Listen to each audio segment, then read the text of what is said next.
Magandang araw nga para sa lahat, no? So, binisita nga pala natin yung mga alaga nating kambing, no? Dito sa kanilang tirahan, mga idol. Kinumusta natin at so far so good naman yung mga alaga nating kambing.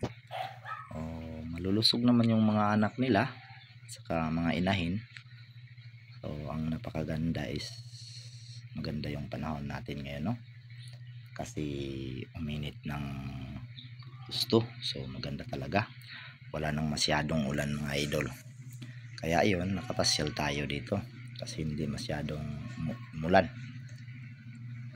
Kaya nakipaglambing tayo sa ating mga alaga, no? Ang sarap lambingin, mga idol, pag may ganitong alaga tayo, diba? 3 buwan pala yung mga kambing natin, yung mga anak niya. 2 anak, babae at saka lalaki. Yun yung ano nila, inahin nila, mga idol. Napakalusog. Kaya so far so good naman, di ba? Ganun lang talaga, kailangan natin mag-alaga para naman may pag-aanuhan tayo, no? Palipas oras lang, mga idol. Kaya tingnan natin palagi. Ganda, no? Yun na yung resulta ng kanyang mga anak.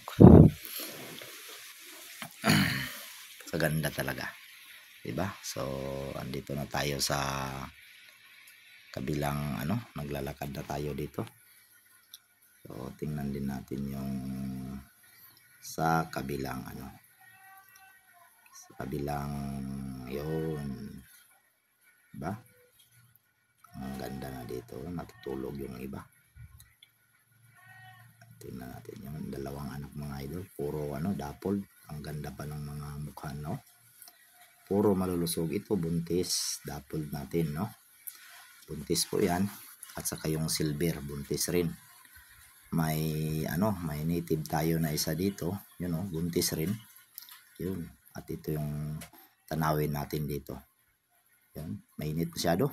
Kaya ang ganda ng panahon ngayon, ba? Ito naman yung sa kabilang yun, buntis rin yan. Ang kapatid niya, bagong nanganak, yun, mag-iisang buwan pa lang yung anak niya, mga idol. Yun yung kapatid niya na babae. Silver yung kanyang anak. Babae yung anak. Ang ganda, ang lusog pa. Diba? Yun yung mga alaga natin. Pasyal-pasyalan lang natin. Yung isa naman, kasabay lang ng silver na pinanganak. Yun, ang gandang katawan, mga idol. Yun, diba? Ganun lang. Kaya, okay masyado. Thank you, mga idol.